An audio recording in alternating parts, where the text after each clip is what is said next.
conversar agora com o deputado veneziano Vital do Rego, vice-presidente da CCJ, do PMDB da Paraíba. Ele conversa conosco a partir de agora. Primeiro que tudo, vamos colocar no link a terceirização. Qual é a sua visão ampla sobre esse tema, deputado? Primeiro, lhe cumprimentar, Napoleão, e agradecer a você pela atenção e espaço que me reserva e, obviamente, a quem se permite, como telespectador, ouvir-me. Eu tenho uma posição muito clara, expus isso desde o primeiro momento que o tema foi pautado. Primeiro, eu penso que o tema ele foi pautado de maneira precipitada, pela sua complexidade, por todos os pontos discutidos e nele apresentados. Nós deveríamos levar algumas outras sessões para que não passássemos, por exemplo, com aquilo que nós estamos a observar, revendo alguns destes pontos e desses artigos. Eu sou contra, Napoleão, há um ponto essencial do projeto, que é a terceirização generalizada. Eu penso que nós vivemos um país que cobra uma modernização nas relações de trabalho, sim. Penso e estou convicto da necessidade de uma reforma trabalhista, sim. Penso que o governo federal impõe cargas tributárias sobre as relações trabalhistas, principalmente pesando sobre as empresas, sim. Na verdade, tudo isso é de consenso, mas isso não pode justificar alguns, ao meu ver, prejuízos que possam ser impostos aos trabalhadores. E quais seriam esses prejuízos? Eu vejo a necessidade de você fazer reformas, mas não generalizar a todas e quaisquer atividades a possibilidade de terceirizar. Hoje nós temos a atividade meio. Quando a proposta relatada pelo deputado Arthur Maia diz que atividades meio e atividades fim poderão ser suscetíveis à terceirização, eu receio. Meu posicionamento, portanto, é limitar a terceirização às atividades meio, regulamentando outros pontos que este projeto, no seu texto base, acolheu. Foi essa a minha postura, desde o primeiro momento em que nós nos recusamos a votar a urgência e que depois votamos, a partir desta semana, as modificações por meio de emendas de destaque. Deputado, eu sei que o senhor ficou muito feliz com a retirada do chamado setor público e de economia mista. Como é que o senhor viu exatamente essa decisão? Desde o primeiro momento, a administração direta, as autarquias e fundações, elas não estariam incluídas no texto base, por meio de uma emenda que melhorou esse texto principal. Agora, nesta semana, quando nós voltamos a enfrentar o tema, uma outra emenda, no caso uma emenda supressiva, retirou também empresas públicas e empresas de economia mista. Por quê? Porque nós vamos salvaguardar, nós vamos preservar a realização dos concursos públicos. Você pode ter um texto que possa ser melhorado e aperfeiçoado, e é exatamente isso que nós estamos fazendo. E neste caso ficam de fora Banco do Brasil, Banco do Nordeste, Caixa Econômica, principalmente o Banco do Brasil, deputado. Empresas públicas e empresas também de economia mista. Então havia um grande temor, um receio que a todos nós alcançava, que era exatamente de termos, exemplificando naquelas figuras que você mesmo as mencionou, o Banco do Brasil.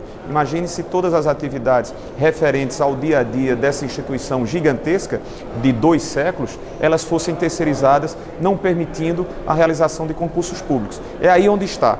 Você pode ter um avanço, você pode ter um processo de modernização, você pode ter uma melhoria de condições de trabalho para as empresas e para os trabalhadores, sem ser precipitadamente genérico.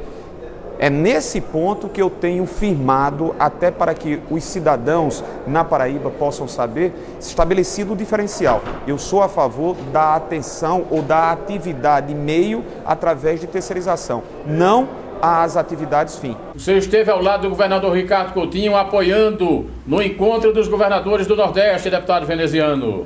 Eu estou identificando nessas oportunidades em 2015, algo que outrora ou em outros períodos, você que faz a cobertura há alguns bons anos no Distrito Federal, principalmente na Câmara e no Senado, Napoleão, do que nós não víamos. Hoje nós vemos, e este ano apenas foram 3 oportunidades, 3 instantes aonde estiveram reunidos os 9 governadores do Nordeste. Inclusive, uma dessas reuniões se deu com a presença da presidenta Dilma, que recebeu as postulações, que recebeu e leu as apreensões dos governadores e de todos nós, até pela particularidade do ano que nós vivemos, que é um ano de limitações de investimentos, dificuldades para a economia, instabilidades políticas.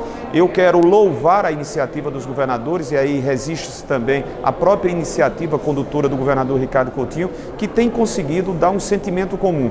Os 9 estados nordestinos precisam se ver como uma unidade una. Aquilo que atenda a Paraíba, mesmo não atendendo diretamente ao estado da Bahia, ao estado do Maranhão, exemplifiquemos, é algo que interessa ao nordestino. O inverso acontece. Nós não podemos advogar que exista dentro de uma mesma região, com tantas similitudes, com tantas razões para que nós nos vejamos no outro nordestino, separações. Você tem o estado de Pernambuco, o estado do Ceará e o estado da Bahia, com passos à frente nas condições econômicas, nas condições de vida aos seus cidadãos. No tocante a esses mesmos requisitos, Paraíba, Rio Grande do Norte, Sergipe, Alagoas, Maranhão e Piauí não tão avançados. Precisamos discutir esses temas, os projetos que estão tramitando, tanto na Câmara dos Deputados como no Senado, a necessidade de fazermos efetivamente uma reforma tributária que alcance uma questão central, nevrálgica, que é a questão quase irresoluta nesses últimos anos do ICMS, e os grandes projetos, a transposição do São Francisco. Nós precisamos cobrar conjuntamente para que ela saia até o final do ano.